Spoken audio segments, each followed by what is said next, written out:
Hello বন্ধুরা, good morning. কেমন আছো তোমরা সবাই? আশা করছি তোমরা সবাই ভালো আছো। আমিও কিন্তু খুব ভালো আছি। তো চলো, আজও একটা নতুন ব্লগ তোমাদের সাথে শুরু করছি। আশা করছি তোমাদের আজকে ব্লগটি খুবই ভালো লাগবে। তো আজকে যেহেতু চৈত্র সংক্রান্তি, আজকে কিন্তু অনেক কাজ। তো সকালবেলা স্নান টান করে চলে এসেছি রান্নাঘরে। আর দেখো, আজকে আমাদের পাচন করতে হয় 5 রকমের ভাজা আর আর ছোলা মটর ডাল দিয়ে তিতার ডাল বা টকের ডাল। তিতার ডাল না, সরি, টকের ডাল করতে হয়। তো ফার্স্টে দেখো, এখানে আমি কুমড়োটা ভেজে নিচ্ছি। এক এক করে আগে ভাজাটা করে নেবো, আর ওইদিকে দেখো পাঁচনটাও কিন্তু বসিয়ে দিয়েছি। দেখতেই পাচ্ছ এখানে কাকি রান্না করছে পাঁচনটা, আর ওইদিকে আমি 5 রকমের ভাজা করে নিচ্ছি। তো দেখো কত রকমের সবজি দিয়ে পাচন হয়। তোমাদের কার কার বাড়িতে পাচনের এই নিয়মটা আছে তোমরা কিন্তু অবশ্যই কমেন্টস করে জানিও।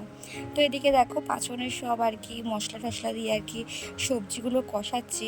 অনেক কিন্তু এখানে সবজি দেওয়া আছে, অনেক সবজি। এই যে অনেক লোকে অঘ্রাণ মাসে গোটা সেদ্ধ খায়, বাট আমাদের ওই নিয়মটা নেই। আমাদের কিন্তু এই চৈত্র সংক্রান্তিতে পাচনের নিয়মটা আছে, আবার পরের দিনকে পান্তা ভাত খেতে হয়। তো এদিকে দেখো আমি ফার্স্টে কুমড়ো ভাজাটা হয়ে গেছে। এদিকে এবার আলুটা ভেজে নেব, আর একটু বক ফুলের বড়া করব। খুব খেতে ইচ্ছা করছিল, তো ভালো দেখে বাজারে দেখলাম বেশ ভালোই উঠেছে, তো ওর জন্য বক ফুল নিয়ে আসলাম।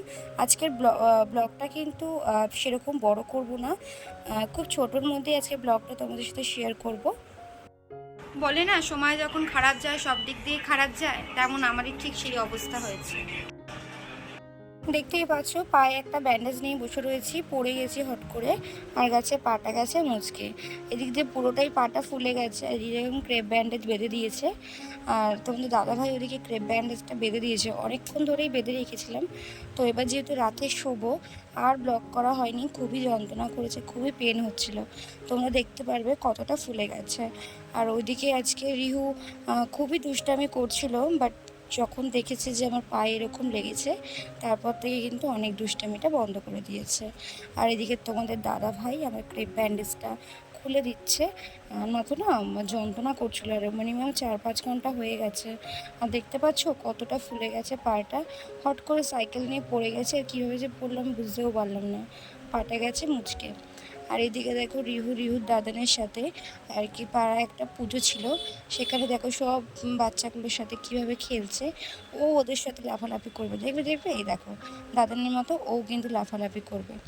তো যাই হোক বন্ধুরা, আজকে যদি ভিডিওটি ভালো লেগে থাকে তাহলে অবশ্যই একটা লাইক কমেন্ট করে দিও। তো আজকের মতো টাটা, আবার দেখা হবে কালকে কোনো নতুন ব্লগের সাথে।